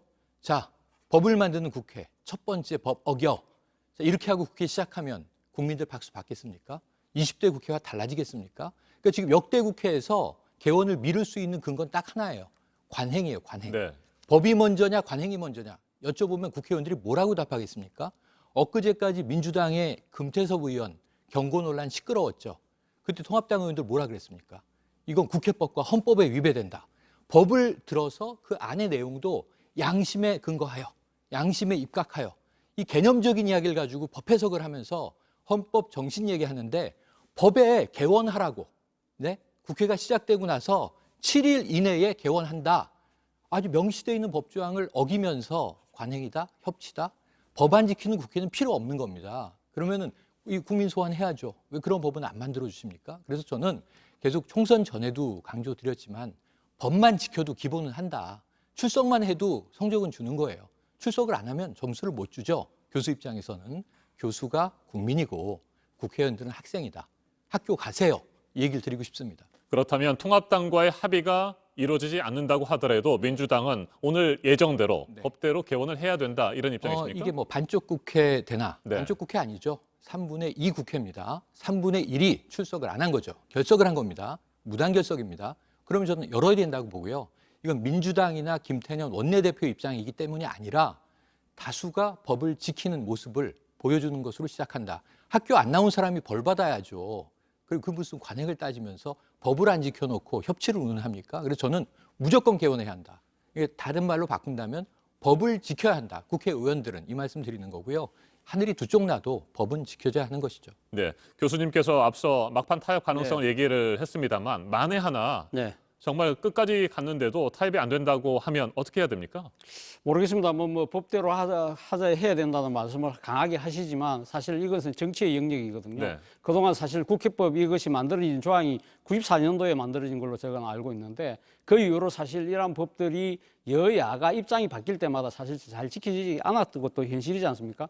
그러한 것이 그러니까 지금 이번에 이 민주당이 상당히 뭐 이 그 180석에 가까운 의석을 가졌다고 해서 그렇기 때문에 지금 뭐 민주당의 그런 국회 원구성 방안에 대해서 반대하고 있는 야당이 3분의 1밖에 안 되기 때문에 무조건 힘으로 가야 된다는 그러한 논리는 저는 사실 좀 수긍하기 힘들고요. 어쨌든 제가 생각했을 때는 앞서도 제가 말씀드렸습니다만은 사실 그 타협의 가능성이 높다는 이유가요. 어차피 오늘 하는 것은 그 지금 원구성 자체를 하는 것이 아니고 일단 의장단을 뽑는 그렇죠. 거거든요. 의장단 뽑는 부분에 대해서는 지금 사실 여야 간에 지금 의장단 후보가 지금 다 미리 다 선출돼 있는 셈이고요. 그렇기 때문에 저는 그 부분에 대해서는 그러니까 지금 의장단 뽑는 건 그렇게 어렵지가 않다. 그래서 일단 지금 오늘 이 국회를 열어놓고 의장단을 뽑아놓고 난 뒤에 원구성과 관련된 실질적인 문제는 상임위원장 배분의 문제거든요. 그 부분은 충분히 시간을 확보할 수 있기 때문에 여야 모두 상당히 한 발씩만 양보하면 충분히 가능성이 있다.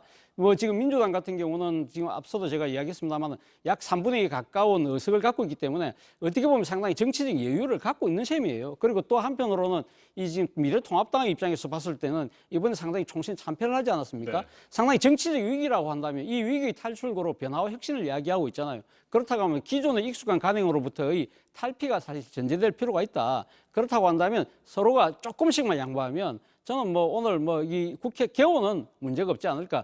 그 이후에 시간을 확보하고 난 뒤에 구체적 문제는 협상을 해도 된다는 생각이 듭니다. 네, 그런데 통합당에서는 일단 의장단이 선출되고 나면 상임위를 강제 배정할 것 아니냐. 네. 이렇게 주장하고 있거든요. 어떻게 보세요? 그러니까 이제 그게 문제죠. 네. 그래서 오늘 오전에 극적인 타협은 분명히 이루어질 걸로 보고요. 자, 김태년 원내대표가 지금 다수를 점하고 있는 민주당 측에서 한 가지를 약속하면 되죠. 오늘 개원하고 국회의장단이 선출되더라도 강제 직권 상임위 배분은 없다. 협상해서 반드시 정하겠다라는 약속을 여야가 주고받으면 이 두려워하는 것은 의장단이 세워지고 나면 우리가 끝까지 버텨도 그냥 정해버리는 거 아니야? 뭐 18석 다 가져가는 거 아니야? 이 불신과 두려움이잖아요. 거기에 대해서 여당에 좀 아량 있는 약속이 필요하고 그 약속을 가지고 개원할 수 있다. 어려운 게 아니다. 그리고 아까 이제 차 교수님께서 여유가 있다고 했는데 여유는 없습니다. 이번 주말까지가 여유로 봅니다. 6월 8일 월요일까지는 자 이게 개원하고요. 의장단이 구성되면 3일 이내에 상임위 배분이 끝나고 일을 시작해야 됩니다. 그럼 제가 한번 과거 사례를 말씀드려보면요.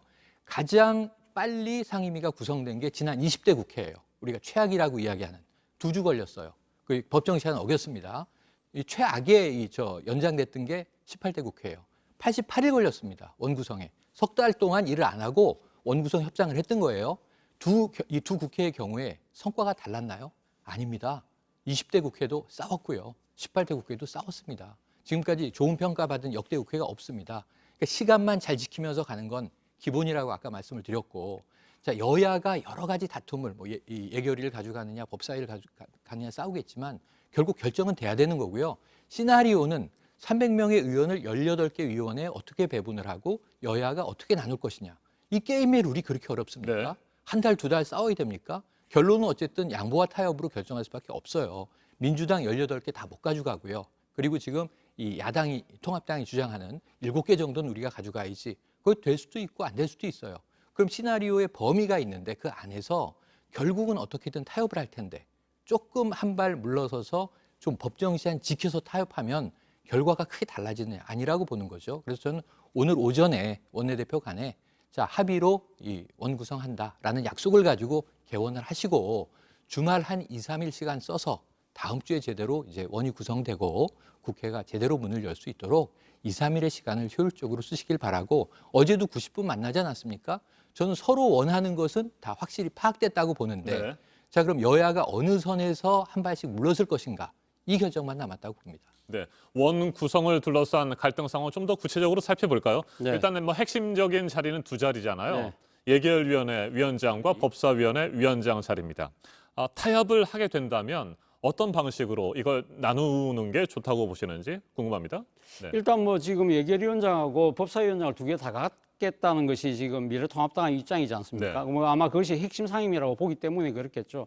그러나 지금 이제 냉정하게 봤을 때 의석수로 봤을 때는 만약에 의석 비율로 한다고 했을 때는 사실 어떻게 보면 지금 미래통합당의 이 두 가지를 다 핵심 상임을 다 갖고 가겠다는 거는 저는 조금 상당히 좀 무리한 요구일 수가 있다. 그렇다고 한다면 가장 현실적인 타협 방안이라서 하나씩 나누는 것인데 과연 그렇다고 한다면 미래통합당 입장에서 뭐 어떤 상임위를 갖고 어떤 지금 위원장을 선택할 것이게 네. 문제인데 지금 뭐 야당 입장에서는 어떻게 보면 지금 여당의 독주를 막을 수 있는 그 하나의 그 상임위가 지금 법사위라는 거 아닙니까? 그렇다고 한다면 법사위에 상당히 지금 안이 집착을 하는 것 같아요.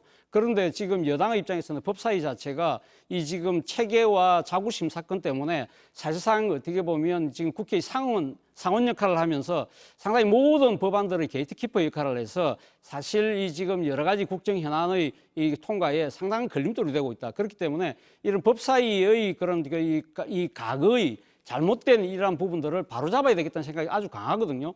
그런 상황이라고 한다면 이 부분이 상당히 치열한 아마 쟁점이 될 수밖에 없다는 생각이 듭니다.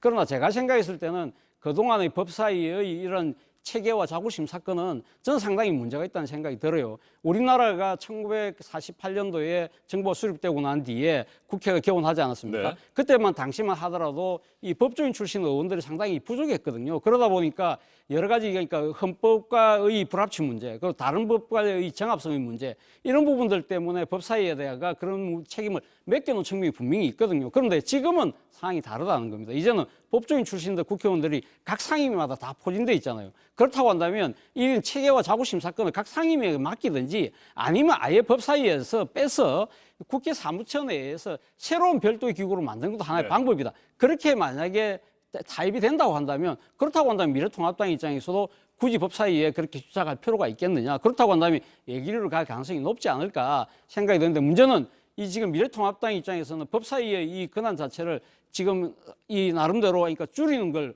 반대하고 있다는 것이 문제인데요. 이걸 어떻게 푸느냐에 따라서 상당히 앞으로 개원 협상에 큰 물꼬가 트느냐 안 트느냐가 좌지우지될 것 같아요. 네. 법사위원장 자리의 중요성을 자세하게 분석을 해주셨는데 최 평론가님, 네. 예결위원장 자리는 3차 추경도 지금 시급한 그렇습니다. 현안이기 때문에 네. 그것도 굉장히 중요한 자리잖아요. 저는 21대 국회의 이 앞부분 2년 정도의 시간은 오직 경제예요. 네. 경제로 승부할 겁니다. 지금 이제 야당으로 가면 김종인 비대위원장도 경제 정책으로 승부를 보려고 하는 거예요. 다음 대권은 경제 이슈입니다. 자, 그렇다면은 지금 이제 이 민주당의 입장에서 예결위를 반드시 가져와야 되는 상황이죠. 법사위는 줄 수 있습니다. 전 법사위 줄 거라고 보고요. 예결위를 장악할 것이다. 왜냐하면은 21대 국회 시작하자마자 이 문재인 대통령의 개원 연설과 동시에 3차 추경안은 지금 정부에서 만들어져 있고요. 이미 강기정 정무수석이 35조 플러스 알파 이렇게 돼 있습니다. 그럼 이걸 관철해야 지금 정부 입장에서는 전시경제라고 이야기합니다. 지금 전쟁 중이에요. 이 바이러스와의 전쟁 중입니다. 지금 이제 우리 경제가 마이너스 역성장할 수 있다는 우려가 아주 높아지고 있습니다. 경제 안 살리면 정치를 어디다 씁니까? 이 국민 민생을 책임 못 지는 정치가 뭐 무슨 세비를 받고 일을 합니까? 저는 예결위가 중요하다고 보고요. 민주당은 예결위를 가져갈 텐데 법사위를 주겠죠. 법사위가 말씀하신 대로 지금 아주 잘 설명해 주셨잖아요. 역사적으로 이 게이트키퍼 역할을 네. 왜 해왔으며 체계와 자구심사가 이제는 왜 의미가 없는지를 말씀해 주셨는데 지금 민주당이 국회에 제출하는 제1호 법안이라는 국회법 안에 바로 그 대목이 들어 있습니다. 그럼 이라는 국회법이 통과되면요. 법사위의 체계 자구심사 권한은 사라져요. 그럼 법사위는 더 이상 게이트키퍼가 아니에요. 상원이 아닙니다. 그냥 법사위 자체 법무부 장관 인사청문회 하고 이 관련 상임 소관이 업무만 하면 됩니다. 법무부에 대한 이제 견제와 감시하면 되고요. 그래서 이런 부분에 있어서는 제가 보기에는 자, 법사위는 다시 자신의 자리로 돌아가야 한다. 이라는 국회법 안에 거기에 대한 이제 내용이 이미 법안으로 들어 있다. 이것을 민주당은 통과시키면 된다. 그럼 법사위 야당 주고 법에 대해서 관심이 많으시니까 법사위 역할 열심히 하시게 하고 이라는 국회법은 지금 의석 분포로 본다면 민주당 단독으로도 통과가 가능하죠. 네. 자, 그렇게 되면 저는 문제가 해결되는 것 아니냐. 그럼 나머지 상임위는 안 중요하냐. 그 문제에 더 집중해야 되는 거 아니냐는 생각이 듭니다. 네, 역대 최악의 국회라는 오명을 뒤집어쓴 20대 국회에 대해서 두 분 그동안 여러 차례 비판을 네. 해오셨고요. 21대 국회는 분명히 달라져야 한다라고 얘기를 하셨습니다. 자, 오늘 굉장히 중요한 날입니다. 네. 분명히 달라져야 되는데 아직까지는 큰 움직임들이 없는 상황이어서 답답하기도 하고요. 여야 각 당에 쓴소리를 좀 한번 해주시겠습니까? 저는 사실 이 국회 원구성 협상과 관련해서 항상 이 역대가 국회가 이래 총선 이후에 구성될 때마다 논란이 상당히 강한데요. 저는 이거 아까 법으로 명시돼 있다고는 하지만 법에 이 지금 보면 국회 본회의에서 그냥 상임위원장을 그냥 선출하도록 돼 있습니다. 그렇기 때문에 명확한 규정 자체가 없겠어요. 그렇다고 한다면 이제는 좀 명확하게 규정을 만들 필요가 있지 않을까 하는 생각이 듭니다. 제가 2003년도에 한나라당 출입 기자였어요. 당시 그때 한나라당이 야당이었는데 야당의 그때 당시 대표였던 최백렬 대표가 이런 이야기를 했어요. 자기가 2004년도 국회의원 총선 때는 이걸 공약으로 내걸고 싶다. 단 한 석이라도 많은 그 의석을 확보하는 당이 전체의 상임위원장을 다 갖고 가자. 미국처럼 책임 정치하는 이러한 종을 만들게 된다고 하면 우리가 항상 원구성 협상을 두고 지지부진하게 이렇게 치고받는 공방을 할 필요가 없지 않느냐. 그런 이야기를 했는데 물론 2004년도에 그 자체가 실현되지는 않았습니다만 이제는 차제라도 저는 이 지금 그 단 한 석이라도 많이 갖는 정당이 일당이 전체의 상임위를 다 맡기는 방안도 한번 고려해 볼 필요가 있지 않느냐. 이러한 부분들이 사실 원구성과 관련돼서 상당한 이 정치적 진통과 이 정치적 불신을 만들어내는 것이 된다고 한다면 이제는 그런 근원적인 문제를 차단할 수 있는 해결 방안을 만들어낼 때가 됐다는 생각이 듭니다. 네, 여야에 어떤 얘기를 해주시고 싶으세요? 저는 그냥 오늘 개원하시라고 여야 모두에게 당부드리고 싶고요. 이 국민들이 바라보는 시간 지켜서 더 이상 법정 시간을 입법부가 어긴다는 이야기는 나오지 않게 해주시고 딱 한 가지 오늘 개원하지 않을 조건이 있습니다. 300명의 이 신임 국회의원 중에 한 명이라도 코로나19 확진자가 나오면 개학은 못하는 거죠. 그러면 개학 연기할 수 있다고 보고요. 그 외에는 무조건 개원해서 싸워도 국회에서 싸워라. 이 좋은 국회를 여의도에 그 건물을 지어놓은 이유는 토론의 장이에요. 싸우는 게 맞다고 봐요. 여야가 본인들이 정치적 명분으로 주장하는 그 이슈들을 위해서 파이팅을 하시는데 국회 안에서 싸우시라고요. 왜 식당 가서 싸우시고 왜 국회 밖에서 싸우시고 지금 그 좋은 의원실 배정받느라고 얼마나 노력들을 하셨어요. 그럼 생산성을 내라. 21대 국회의 원칙은 국민들을 위한 생산성이다. 효율이다. 효율의 기본은 뭐냐면 모두 다 시간을 지키면서 일합니다. 시간 어기지 마셔라. 왜냐하면 지금은 개원 초니까 여유 있어 보이지만 4년의 시간이 가고 있고요. 코로나19 사태로 올해의 절반이 날아갔습니다. 국민들에게 이 상실한 시간을 국회가 어떻게 돌려줄 건지 국회 안에서 고민하시기 바랍니다. 네, 법대로 하자는 민주당, 관행대로 해야 한다는 통합당. 오늘 막판 타협의 여지는 좀 있으니까요. 어떤 결론을 낼지 지켜보도록 하죠. 오늘 마장 토론 여기서 마무리하도록 하겠습니다. 차재원 부산가톨릭대 책임교수, 최영일 시사평론가와 함께했습니다. 토론 잘 들었습니다. 감사합니다. 감사합니다. 영화에서나 볼 수 있었던 하늘을 나는 택시가 5년 뒤에 실제로 나올 가능성이 커졌습니다. 정부가 2025년에 드론 택시를 띄우겠다는 목표를 세웠습니다. 드론 택시를 타면 인천공항에서 여의도까지 20분 만에 갈 수 있다고 합니다. 택배를 나르는 드론도 상용화됩니다. 송지혜 기자가 보도합니다. 미래를 배경으로 한 영화에서 주인공들이 하늘을 나는 자동차를 타고 다닙니다. 먼 미래의 일만은 아닙니다. 국내외 자동차 회사들은 하늘을 나는 자동차를 개발하기 위해 경쟁하고 있습니다. 개발 속도가 빨라지자 정부는 5년 뒤 꽉 막힌 도로 대신 하늘을 나는 도시명 항공기, 이른바 드론 택시를 띄우기로 했습니다. 최대 4명이 타서 30에서 50km 거리를 가는 택시입니다. 차로 1시간 거리인 서울 여의도에서 인천공항 구간을 드론 택시로는 20분 만에 갈 수 있습니다.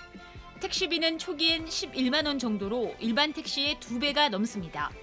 하지만 2035년 이후엔 자율주행이 가능해져서 2만 원 수준까지 내려갈 거란 게 정부의 예상입니다.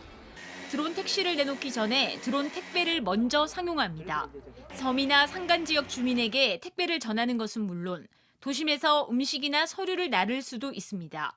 정부는 교통과 물류뿐만 아니라 외환 서비스도 편하게 바꾸기로 했습니다. 오는 10월부터는 은행 창구에 가지 않아도 온라인으로 환전을 신청하면 집에서 택배로 달러 등 외화를 받을 수 있습니다. 한 번에 2,000달러까지만 가능합니다. 은행 현금 인출기에서 해외에 돈을 보내거나 받는 것도 허용됩니다. JTBC 송지혜입니다. 네, 내일 토요일 6월 6일 현충일입니다. 나라를 지키려고 목숨까지 내놓은 이들을 다시 한번 떠올리는 날이죠. 이 역사를 돌아볼 수 있는 공간들이 있어서요. 오늘 현충일을 앞두고 한번 돌아보려고 합니다. 권기봉 역사여행 작가 나왔습니다. 어서 오세요. 네, 안녕하세요. 네, 뭐 가장 대표적인 곳은 국립현충원이겠죠. 네, 맞습니다. 지난 6.25 전쟁 당시 이제 워낙에 많은 군인, 장병들이 돌아가시다 보니까 그분들을 이제 안장하기 위해서 국군 묘지라는 이름으로 이제 들어선 곳인데요. 나중에는 이제 경찰관, 국가유공자 그리고 국가 원수들을 이제 모시면서 국립현충으로 바뀌었습니다. 1979년 가서는 이제 비좁아지다 보니까 대전에 하나 더 만들어서 이원 체제로 이제 운영이 되고 있는데요. 현재는 이제 국가유공자 중에서 뭐 운동 선수들도 안장이 되고 있어요. 대표적으로 마라톤 선수였던 손기전 선생도 이제 현충원에 안장돼 있고요. 또 역도 선수 중에서 그 김정집 선수죠. 이런 분들도 이제 모셔져 있고 또 이 프로레슬러들도 최근에는 안장되고 있습니다. 바로 어제인데요. 그 당수 귀신으로 불렸던 분이 있어요. 바로 천규덕 선수인데 이 손날로 황소를 때려잡았을 정도로 엄청난 힘을 가졌다고 하는데 당시에 일본 선수들, 뭐 미국 선수들 많이 이제 무찌르면서 한국 사람들에게 이제 쾌감을 줬던 걸로 알려져 있는 분인데 이분도 바로 어제 현충원에 안장이 됐습니다. 네, 이 국립현충원에서 돌아볼 것들은 어떤 곳을 돌아보면 좋을까요? 네, 현충원에서 이제 볼 곳들은 상당히 많다고 이제 말씀을 드리고 싶은데요. 그 중에서도 기본적으로 현충원에서 볼 곳들은 사실은 정문에서부터 들어갈 때 그 역사적인 의미의 이제 공간들을 마련하다 보니까 상징물들이 많이 조성되어 있습니다. 뭐 분수대를 비롯해서요.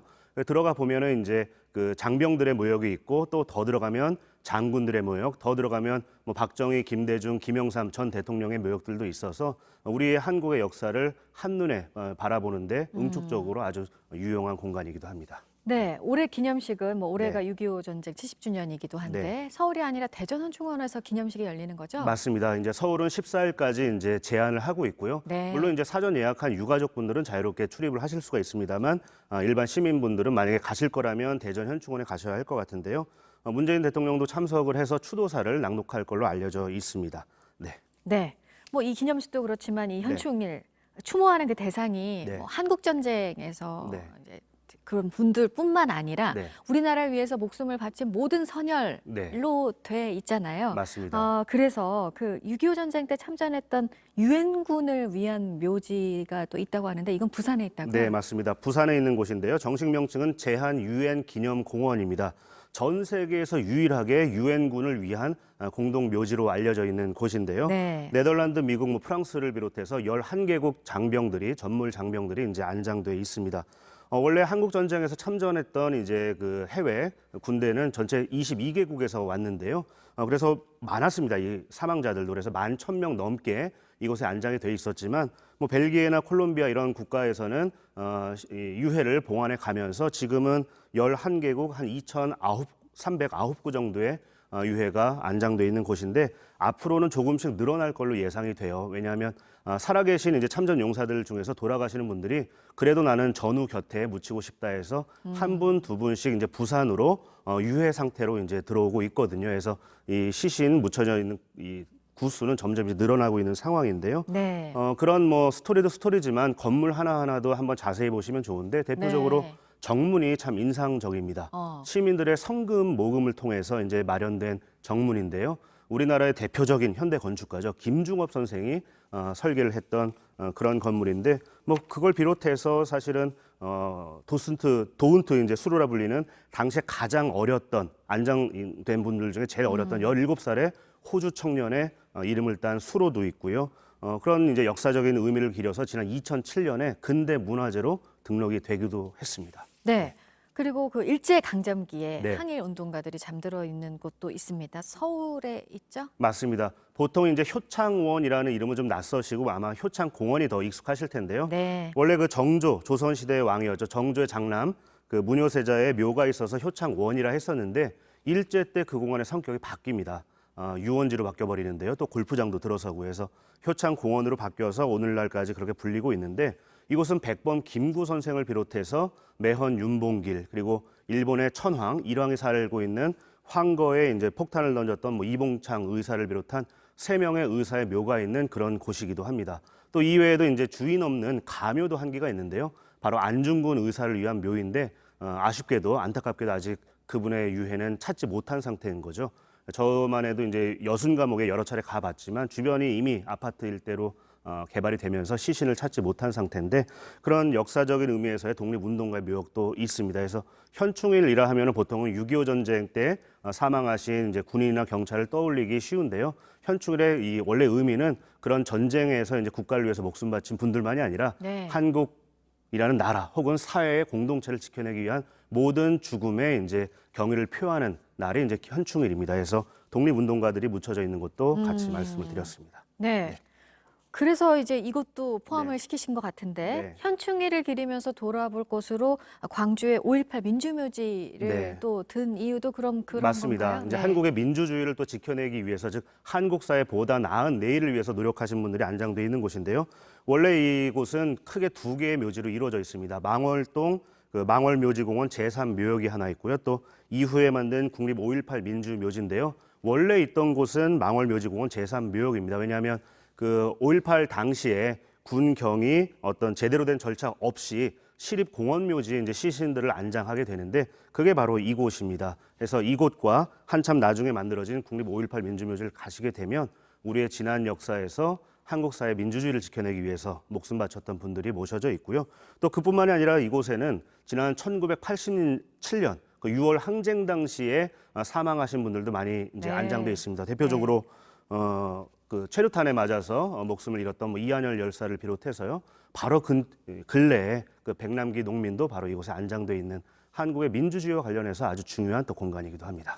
네, 잘 들었습니다. 권기봉 역사여행 작가였습니다. 네. 고맙습니다. 고맙습니다. 네, 오늘 아침 새로운 들어온 소식들 좀 더 보도록 하겠습니다. 전 세계 백신 정상회의에서 11조 원에 가까운 자금을 모으기로 결정이 됐다고 합니다. 경제적으로 어려운 나라들이 전염병에 잘 대응을 하도록 백신을 개발하고 나눠주기 위한 자금입니다. 보도국 연결해서 알아봅니다. 박지윤 기자, 역시 코로나 백신 지원금도 약속이 이번에 된 거죠? 네, 그렇습니다. 로이터 통신에 따르면 보리스 존슨 영국 총리는 현지 시간 4일 50여 개국 정상들과 글로벌 백신 정상회의를 가졌습니다. 이날 회의는 화상으로 진행됐는데요. 회의 목적은 빈곤국들의 전염병에 대응하는 백신 개발과 배포를 위한 기금 마련이었습니다. 당초 목표 재원은 총 74억 달러, 우리나라 돈으로 약 9조 원 정도였습니다. 그런데 이보다 14억 달러가 많은 88억 달러, 우리나라 돈으로 10조 7천억 원이 조성됐습니다. 회의에서는 앞으로 코로나19 백신이 개발되면 이를 빈곤국에 지원한다는 프로그램의 재원도 마련하기로 했습니다. 목표치는 20억 달러인데 이날 5억 6,700만 달러 지원이 약속됐습니다. 존슨 총리는 우리 노력이 800만 생명을 구할 것이라고 말했습니다. 네, 그 흑인 남성의 죽음을 헛되이 하지 않겠다는 지금 그 미국의 시위에 대해서 전 세계에서 이를 지지하는 목소리가 나오고 있네요.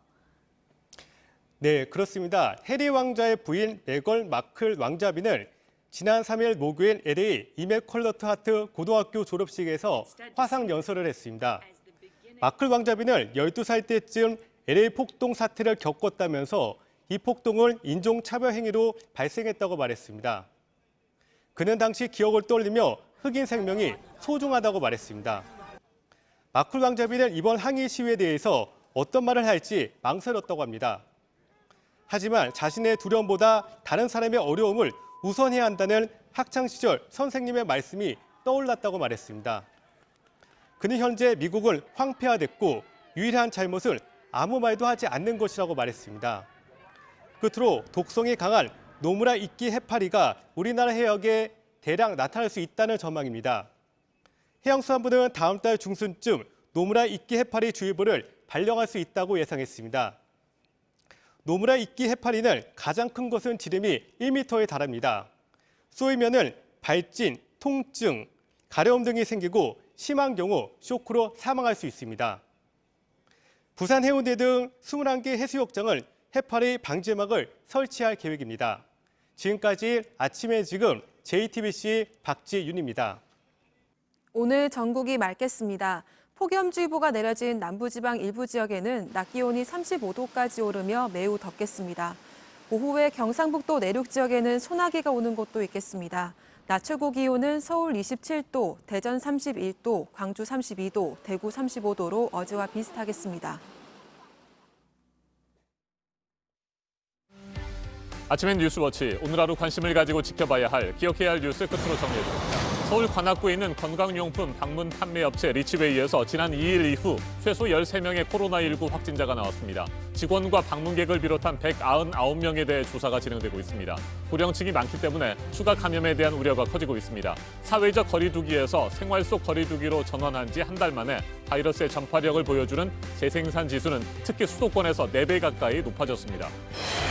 오늘 21대 국회 문을 열겠다는 민주당과 원구성 합의가 먼저라는 통합당이 어제 저녁 비공개 협상에서도 의견을 모으지 못했고 오늘 오전 본회의 전까지 추가 협상이 이어질 예정입니다. 통합당이 참석하지 않고 본회의가 진행될 수도 있고 막판 타결될 가능성도 있습니다. 흑인 차별에 대한 항의 시위가 미국을 넘어 전 세계로 확산되고 있는 가운데 희생자 조지 플로이드를 추모하는 행사가 우리 시간 오늘 새벽 사건 발생 지역인 미니애폴리스에서 시작됐습니다. 추모 인파가 몰리고 있는데 오늘 행사를 시작으로 다음 주 초로 이어지는 장례식이 미국 시위 사태의 중대 분수령이 될 것으로 보입니다. 중국의 천안문 민주화 운동 31주년이었던 어제 베이징에서는 삼엄한 통제가 이뤄졌고 홍콩에서는 촛불 집회로 당시 희생자들을 추모했습니다. 31년 전 그날을 잊으려고 하는 중국을 비판하는 목소리도 세계 곳곳에서 나왔습니다. 오늘 전해드릴 소식은 여기까지입니다. 이상으로 JTBC 뉴스 아침엔 금요일 순서 모두 마치겠습니다. 건강한 주말 보내시기 바랍니다. 고맙습니다.